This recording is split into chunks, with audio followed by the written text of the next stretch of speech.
it's me again. Aligaga, andito na naman yung mukha namin sa Walmart. Kasi, bibili namin ngayon yung mga hindi namin binili last week. So, for today's shopping, i-include namin yung ano to? Breast pump. Kasi, well, see, hindi naman namin alam kung magdede or bottle feed or something. So, at least ready. Nano namin yung Avent Philips. So, nasa 150 siya. May kasama na siyang, ganyan siya. Isang set na siya, guys. Yun. So, case lang na kailangan. Mas okay na yung ready, di ba? And then, yung mattress pa ng crib, hindi na namin nabili last time. So, bibilhin namin today. So, actually, marami-rami pa kaming kulang na para sa bata. Mas okay na yung ready talaga. Yung nandyan na.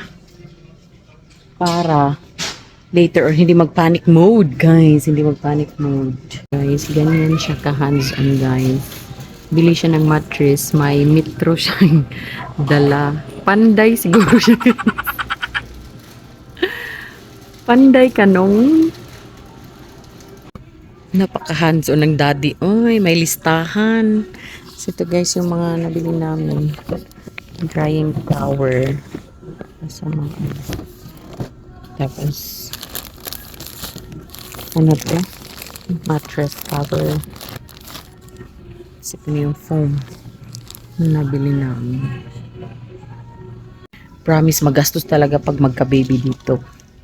Kasi nga, kung sa amin nga sa probinsya, pag may mga anak galing sa ospital, tapos habal-habal, parang motor ba yung transportation namin doon sa Leyte.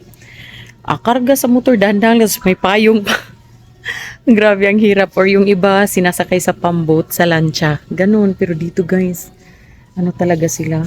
Safety sa bata. Ganun. Well, kahit naman sa Pinas, pero syempre, anong gagawin natin doon sa, lalo na sa probinsya, yun naman lang yung natin, transportation.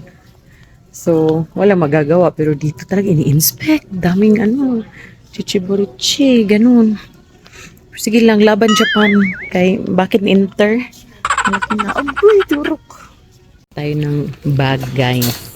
So, ito, may na siya. Pad. Kung saan maabutan na magwiwi, mag-change pad, or pupuk. Yan. So, may bottle. Din siya dito, lagayan. Diyan. Sa ilalim. Bili din tayo ng pang newborn guys. Magkano lang? 31.97. 84 na siya. N. Dapat daw may N.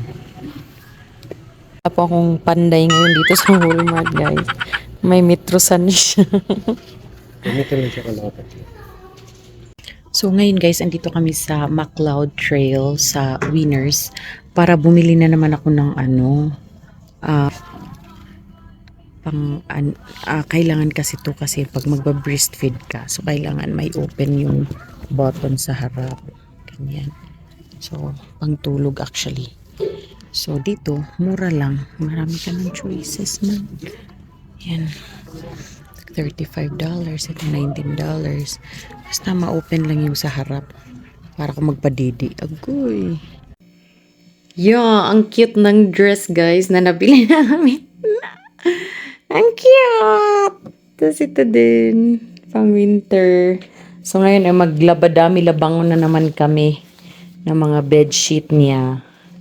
Mattress cover. Tapos sabi nga ng doctor na magdala talaga ng medyas doon sa hospital kasi malamig. And then ito na yung napili ko kanina na may open button siya sa harap para easy lang later on mag skin to skin with the baby, puhon, and then magpadidi. Ganon. So, hindi pa natanggalan. And then, ito yung napili namin na higuan ng bata. Yan. Pang matagalan siya. Until pang toddler. Ganyan. So, nakabili na rin kami ng baby wipes. Tapos yung pump. And then yung diaper. Tapos yung bottle. Panglinis ng bottle. Tapos air purifier. And then yung ano ba to? Fast and easy warmer. Bottle warmer. So, just in case na mag-pump ka. Hindi, may bottle warmer kayo ilagay lang sa fridge. Kasi kaming nahanap na maliit lang na fridge doon sa Walmart. Meron doon, may maliit naman, yung parang sa hotel na, parang bar inside the hotel na tinatawag nila. Pero parang malaki pa rin kasi ang ilalagay lang naman namin doon sa fridge is yung milk bottle lang, yung pinapump ko, tapos i-fridge lang siya. Then, i-warmer mo, ganun. Yung mattress na nabili namin kanina ito, makapal na siya. Makapal siya. Tapos hindi siya masyadong malalim. So, easy lang na ma-pick up siya. Ganun. So, yan. Ito naman yung changer section. So, yan. Oh my God. Lagyan pa dyan yung mga baby wipes niya, diaper, kung ano pa man mga gamit niya, ganun. So, itong crib na nabili namin, guys, siya? Adjustable. So, pag malaki na siya, malaki-laki konti, so, adjust na namin dito sa baba. Tapos, until dito sa baba. Kung tatayo na siya, ganun. Yan, makapal na siya, oh. Tapos, ang soft pa. Yun. So, yun, guys. Then, ano pa? Basta marami din kaming nabili. So far, parang kumpleto-kumpleto na yung mga gamit ko na dadalhin papuntang hospital at then yung baby bag niya. So, makukumpleto na siya. And then, ano pa ba? Yun, maglaba lang kami. Labhan uli yun. Yung mga nabili namin. Yan, labhan. Tapos, yun, mag-start na mag-impake ako ng bag ko, gamit ko. At gamit nung baby. Puhon-puhon malung Ginoo. So, yun. And then, yeah, si Rina doon pa sa labas kasi, sinet up niya yung, yung car seat. Kasi nakabili kami ng yung rear mirror na makita niya yung bata. While nagda-drive siya, yung sa harap, makita niya yung bata sa likod. Ganun. So, yun guys. Mga prepare na kasi next week magta 37 weeks na ako, so hindi natin alam, 'di ba? Anytime, sabi ng doctor, anytime next week magbantay-bantay ako na yung water ko baka ma-break, ganun. So, diretso na, dapat naka-impake na ahead of time. So, yun guys. Ang gastos dito guys. Although, may maternity leave naman ako makukuha, pero so far hindi pa kasi hindi pa na-approve. Late kasi ako nag-file. So, we'll see, hopefully next week. So, pero talagang magastos dito na magkaroon ng baby, lalo na pag wala kang kakilala or mga kaibigan na yung parang dinidispose na nila yung mga gamit ng infant nila, ganun. So, yun mga basic lang yung mga kailangan lang talaga yung mga binibili namin. Piling-pili na talagang magagamit ng bata. So, hindi rin kami yung, bili ng ganito kasi kailangan or napanood ko sa ibang mommies or ganun, hindi. Parang, kunin nyo yung listahan ng, ng ubigay ni kasi nanghingi kami ng checklist, mom's bag hospital checklist and then baby. To sabi niya, yung hospital magbibigay naman, may receiving blanket, may diaper, kumpleto naman daw. Pero, syempre, yun nga, pagdating sa bahay nyo, ito yung mga gamit na bibilhin nyo, ganun-ganun.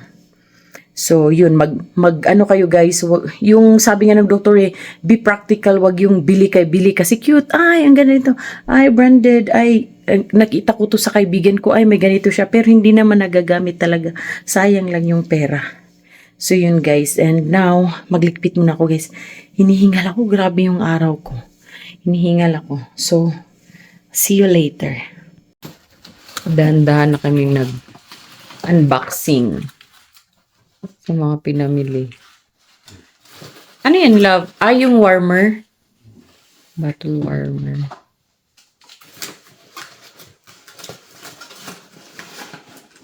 Makalat na naman, guys. Makalat na naman. Unboxing ang show for tonight's video. Sana may rock na yan, no? Rock na ito.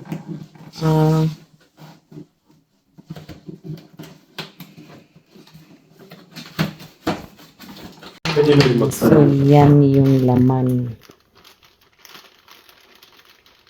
Paano yan? Symbol. Yan siya, guys.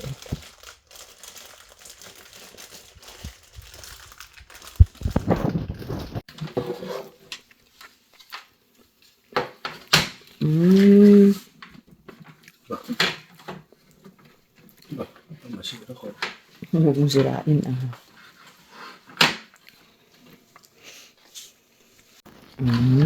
ganyan siya. Tapos yung mga bottle data. At kung ano-ano pa. Mag-dry. Hands-on, oy. Buti ko naman sa asawa ko. Paka-hands-on naman talaga. Ikaw na lang nagbuntis, love. Sana, love.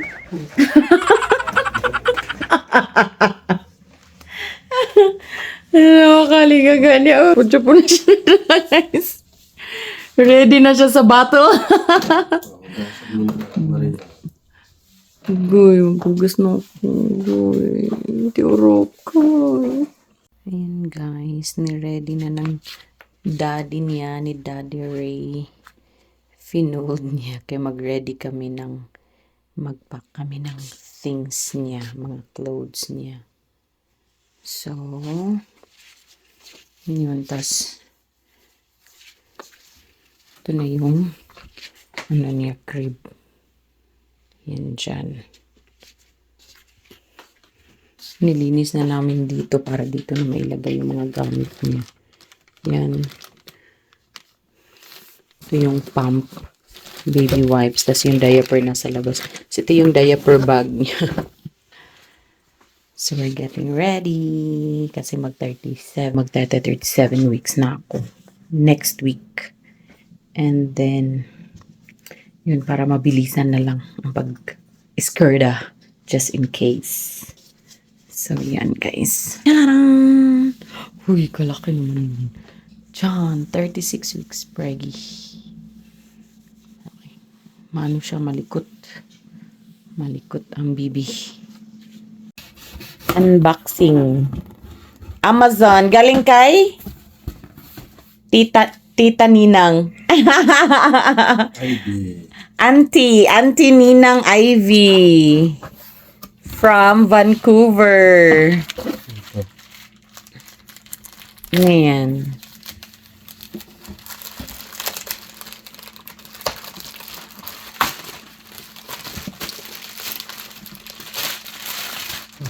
Pink. Candy. Huh? Hindi. Magkikindi agad yung baby. Free niya siguro. Ito yung ano. Sterilizer. And dryer. Wow, ng bottle. Thank you. Thank you. Thank you, Tinang Ivy. Oh, ang laki. Nice. Tinang Ivy and Tito Bonjang. Hindi nga, open nga.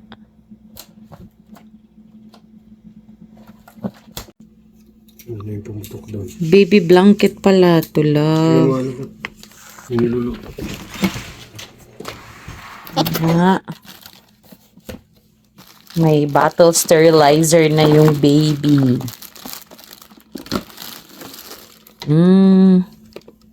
Nice. Ito. Okay. A gift from Tinang Connie. Thank you so much. Hello, guys. Sure. Nanibago naman ako mag-vlog-vlog. Ang tagal kasi bago masundan. So today, andito kami sa Mosaic Medical. Yan guys, so dyan ako nagpapa-prenatal. So ang nag-recommend sa akin yan is yung family doctor ko. Prenatal ko ngayon, 38 weeks and 4 days na ako na lang na or 5 days? Ganon. 5 days. 5 days. So, yun yung nung umintrada na ako ng 35 weeks, weekly na akong pinapapunta dito for my prenatal. So ngayon, pag pupunta ka doon sa loob guys, ano lang naman, i-check ng doktor yung, tatanungin ka, oh, this baby moving, ganun. Oh, mga mabait sila guys. Tapos, pakinggan nila yung heartbeat ng baby, kung normal ba, ganun. Tapos, i-measure nila yung stomach mo, yung tummy mo. Anong pagkakaiba stomach at tummy? So, ngayon, i-measure nila kung normal ba yung growth. Tapos, if anything, mag-ready ko sila laboratory, ganun. So, walang bayad yun lahat, guys. Basta may Alberta Health Card ka lang. Basta may trabaho ka, may contribution ka sa taxes dito. Yun, pasok sa banga, guys. Then, sila din yung magsasabi kung, may tanong ka sa kanila. Kung anong, for example, Doc, anong preparation ko? Baka next week, ganun. So, magbibigay naman sila. Like, for example, checklist ng parents, ng mom, papuntang hospital, hospital bag checklist ng baby, ganun. May bibigay sila sa'yo na papel. So, yun guys, papasok na ako doon. Actually, it's 2:24. Yung booking ko is at 3:10. So, maaga kami ngayon. And then, yung kasama ko dito naglalaro ng ML boy. So, ngayon, punta na siguro ako doon, no? Baka maisingit ka na. Baka maisingit na rin ako. So, marami din doon mga din sila dyan guys, kung may newborn, dalhin nyo rin dyan. May pediatrician sila dyan din. Pwede ka rin dyan. So, pasok na ako doon. Maraming mga buntis doon. Guys! Buntis pa more. So, see you later guys. So guys, andito na ako sa loob. Naghintay lang ako ng doctor. So, na-check naman ako ng nurse. So, kinuha lang yung weight ko. Tapos yung blood pressure. Tapos, yun. Weight lang ng Huy, kaitim. Nagkilig-kilig, guys. Uulan. So, naghintay lang ako ngayon ng doctor para i-examine. Tatanungin ka kung may discharge ka ba? Anong kulay ng discharge mo? Ganun lang. Tapos, i-examine nila pa-laboratory. Yun. Buntis pa more. So, update you later, guys. Wait ko lang siya. Si Ray hindi nakapasok. Sabi niya gusto niya pumasok. Nasa labas, pinalabas ko siya kasi nga maraming buntis, tas wala nang maupuan. Kaya sabi ko, lumabas ka na lang. Sabi niya, oo nga, labas na nga lang ako. Nawawa mga buntis na katayo. Tas, hindi naman siya kailangan, di ba? Sana all. Buntis ka rin, love. Buntis ka rin, Ray Irving. Anong oras na? 3. Magti-3. So yun nga guys, naglobat ako kanina. Pero nung galing kami sa clinic, minimbrain sweep ako. Tapos, ang sakit talaga kasi nakakatulong yung membrane sweep para mag-open yung cervix mo. So, that time, nung after kong ma-membrane sweep, sabi ng OB-GYN ko, OB-GYN char, na 1 cm na daw ako. So, yun. May lumabas na siya na parang mucus plug. Pero natural lang daw yun. Tapos magbi-bleeding ka for 2 days or 3 days. Pero hindi naman ganun kadami. Konti lang. And then, sabi niya, next, next na check-up ko, membrane sweep na rin na naman ako. Kasi nakakatulong daw yun na mag-soften yung, or mag-open yung cervix. Ganun. So, we'll see. And yun guys, dapat talaga tayo ay pupunta talaga sa mga prenatal natin. Tapos kung anong nararamdaman natin, sabihin talaga natin sa doktor natin para naman malaman nila kung anong susunod na steps, ganon. So, yun lang guys for today's vlog and thank you for watching. Until next time, God bless everyone. Bye!